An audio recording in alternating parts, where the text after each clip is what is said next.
We're going to go ahead and finish off this chapter called Microdosing. We stopped at addicted to survival. There's an addiction process that occurs with any dose of psychedelics. The addiction to how did we survive that? That was a heck of a ride, and my spiritual teacher told me how much I've grown by doing it. And I think I'm ready to do it again. One of the addictive aspects of psychedelics is the adrenaline surge that occurs when the poison enters our bloodstream. When any kind of poison enters the bloodstream, our body has to release a steroid compound to soften the blow so the brain, heart, and lungs don't take the hit as hard. A dose, even a microdose of psychedelics, is no different. As our brain starts to get poisoned, it sends an emergency signal to the brainstem and then out to the adrenals, looking for the adrenals to save the brain. An intense adrenaline blend is released to stop strokes from occurring and blood clots from forming, in part by thinning the blood and in part by opening blood vessels back up with steroid compounds as the vessels are closing from the poison. That's intense. Why do we need that blood thinning effect? Because our immune system responds to any poison in the body as a foreign invader, trying to stop the invader before it gets to the most critical places in the body, such as the brain, heart, and lungs. Our immune cells trying to devour the poison can develop into a blood clot. Our immune system is built with knowledge in it, information in it, to take risks to protect us. Our immune system knows that a kerosene-like corrosive substance, adrenaline, also known as epinephrine, is coming its way in seconds to dissolve the clot, which will separate the immune cells and try to open blood vessel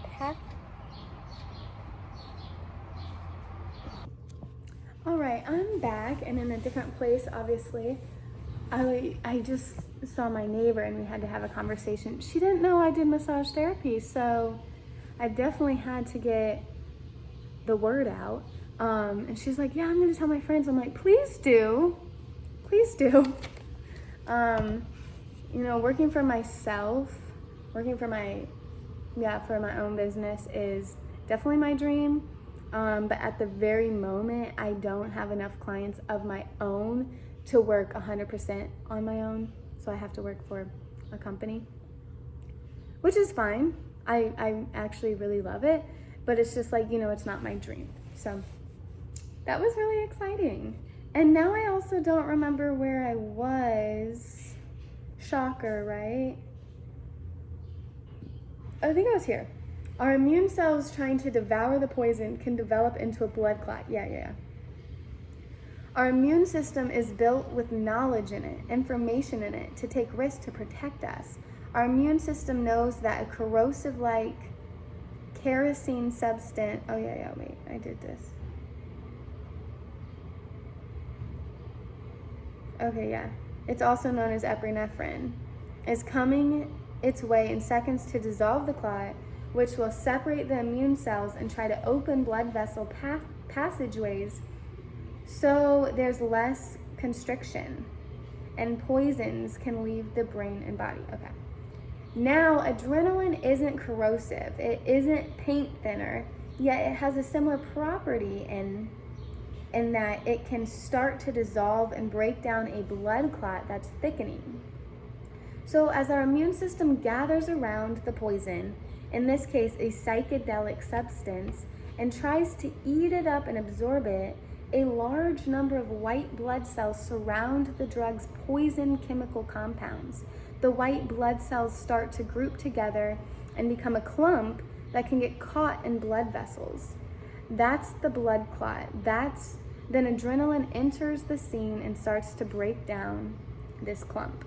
This chaos is part of the addiction to psychedelics, even to microdoses of psychedelics or any other poisonous substance.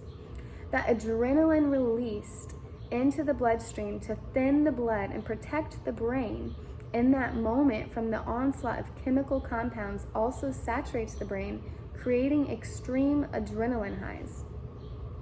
At the same time, these poisonous chemical compounds, such as the ones found in psychedelics, start hitting neurotransmitters in neurons, and a hallucinogenic effect occurs. Oh my God, really? Hold on, I gotta read that again.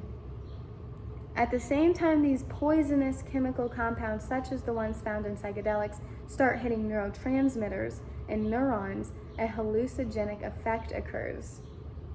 Wow, so when we're like, oh my God, I love the high, it's literally our neurotransmitters and neurons being like,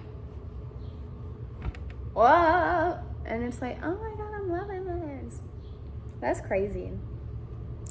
The brain's effects we associate with these substances, both the adrenaline high and the hallucinogenic effect, occur because what's being consumed is toxic.